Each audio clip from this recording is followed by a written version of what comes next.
அதுக்கு தேவையான பொருள்லாம் பார்க்கலாம்.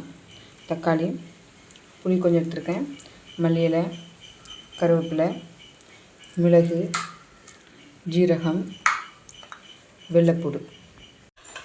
தக்காளியையும் புளியையும் நான் கொதிக்கிற வெந்நீரில் ஊற போட போகிறேன்.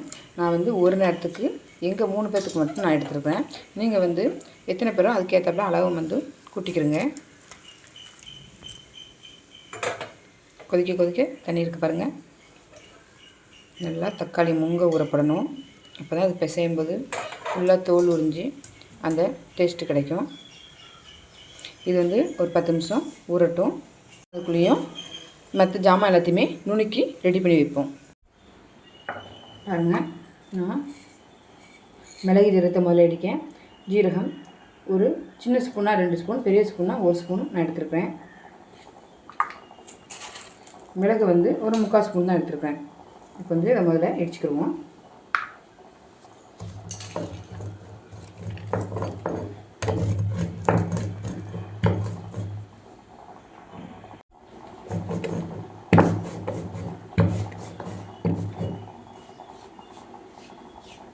இதுக்கு பட்டு போலலாம் நுணுங்கக்கூடாது, கொஞ்சம் லேசாக தான் இப்படி நுணுங்கிருக்கணும். அங்கே பாருங்கள்.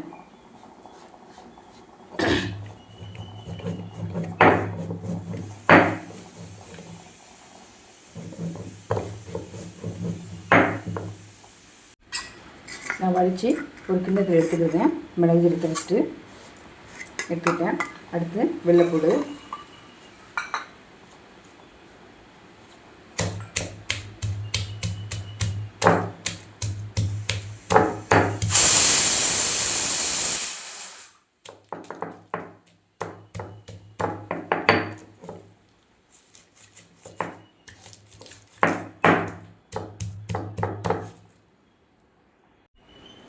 பாருங்கள். வெள்ளைப்பூடு இந்த ஸ்டேஜில் நான் நுணுக்கி எடுத்துட்டேன். இப்போ இதில் அதில் நம்ம மல்லியில் கருவேப்பிலை எடுத்து வச்சோம்னா அதில் பாதி தான் போடுறேன். மீதி அங்கே தான் வச்சுருப்பேன். லைட்டாக இதை போட்டு நுணுக்கணும். அந்த ஃப்ளேவர் ரசத்துக்குள்ளே நல்லா போகணும்.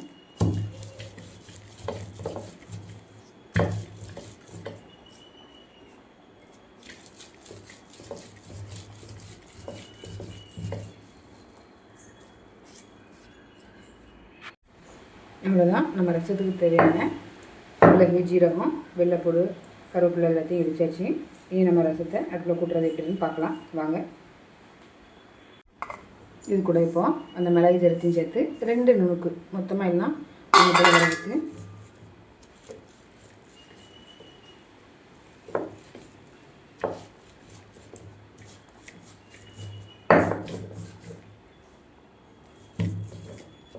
அவ்வளோதான். நம்ம ரசத்துக்கு நான் அப்படி கிண்ணத்தில் எடுத்து வச்சுருக்க பாருங்கள்.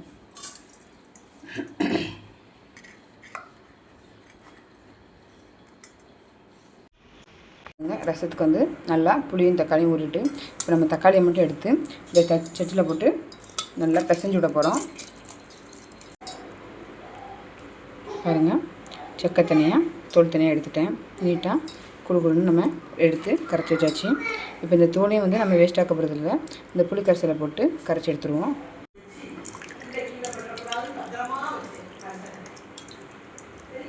இது நல்லா கரைச்சி ஒரு 2-3 கிண்ணத்துக்கு இதில் ஊற்றுவோம். பாருங்கள், நான் எடுத்து வச்சிட்டேன் பாருங்கள். இது ரெடி ஆகிடுச்சு, இது ரெடி ஆகிடுச்சு. இப்போ அடுத்த எப்படி போடணுன்ட்டு வாங்க பார்க்கலாம். கடாய் அடுப்பில் வச்சாச்சு.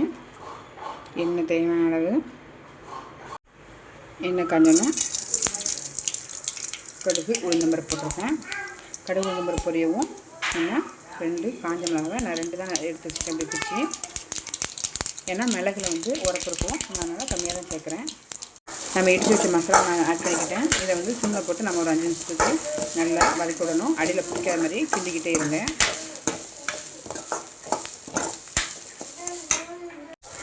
பாருங்கள், 5 நிமிஷம் வந்துடுச்சு.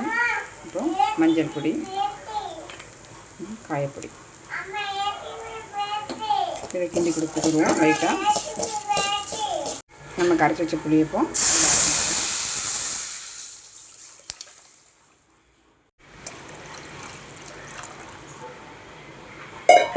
அப்படின்னா ரசத்துக்கு தேவையான அளவு உப்பு, எடுத்து வச்ச மல்லியும் கருவேப்பிலையும் பாருங்கள், எனக்கு சுற்றி நுரக்கூடி போய் வந்துட்டு இந்த ஸ்டேஜில் நம்ம இறக்கிற வேண்டியதான். அடுப்பை ஆஃப் பண்ணிடலாம். பாருங்கள், உங்களுக்கு பிடிச்சிருந்தா லைக் பண்ணுங்கள், ஷேர் பண்ணுங்கள், கமெண்ட் பண்ணுங்கள், சப்ஸ்கிரைப் பண்ணுங்கள். அடுத்தடுத்த வீடியோ வந்து நான் அப்லோட் பண்ணுறது உங்களுக்கு வரும். அப்போனா தேங்க்யூ.